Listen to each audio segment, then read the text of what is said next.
So I'm going to open up right here my document, okay? And please note as well that this document is copyrighted information. It is mainly intended for student practice, okay? Please refrain from sharing it to any online additional repository. So from here, I'm gonna scroll down to section number 1, which is our terms and glossary. We will be using a couple of key terms throughout this course, and we just wanna make sure that all students are familiar with the terms as used. Whenever we say a caliper or a vernier, we're referring to an instrument for measuring thickness and internal or external diameters. It is kind of like, for people who have never used a caliper before, you can think of it kind of like a ruler, and you have a little slider, and you can slide up or down, and you can measure widths from the outside, or you can measure widths from the inside, and you can also measure depths, okay?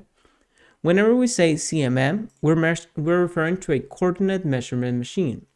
This is a device that uses geometry to properly assess the size of different parts. It will usually have some type of touch probe system, such as this one right here, so that it can physically touch the parts and determine how wide they are. A gauge block, as stated right here, will be some type of block that has been manufactured to very small tolerances, so we have a high degree of accuracy on what the gauge block's width is. For example, you might have a gauge block of 1 inch, 2 inches, and 3 inches. And if that 1 inch gauge block fits in a certain diameter or certain area, then we know that that area is exactly 1 inch, okay? They are also used for calibration purposes. If we know that the gauge block is exactly 3 inches plus minus 5/10,000ths of an inch, then we expect a caliper to report back 3 inches. Now, whenever we say bias, we are saying that our system consistently provides us the same value referred to its real-world condition.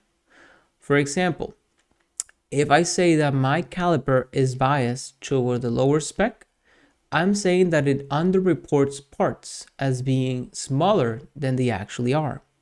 If I say that I have bias toward the upper spec, then I'm saying that I'm reporting parts bigger than they actually are. We will cover these concepts in a couple of minutes. Now, force gauge, whenever we say force gauge, we're referring to a test method or a machine that allows us to stretch a part until it breaks.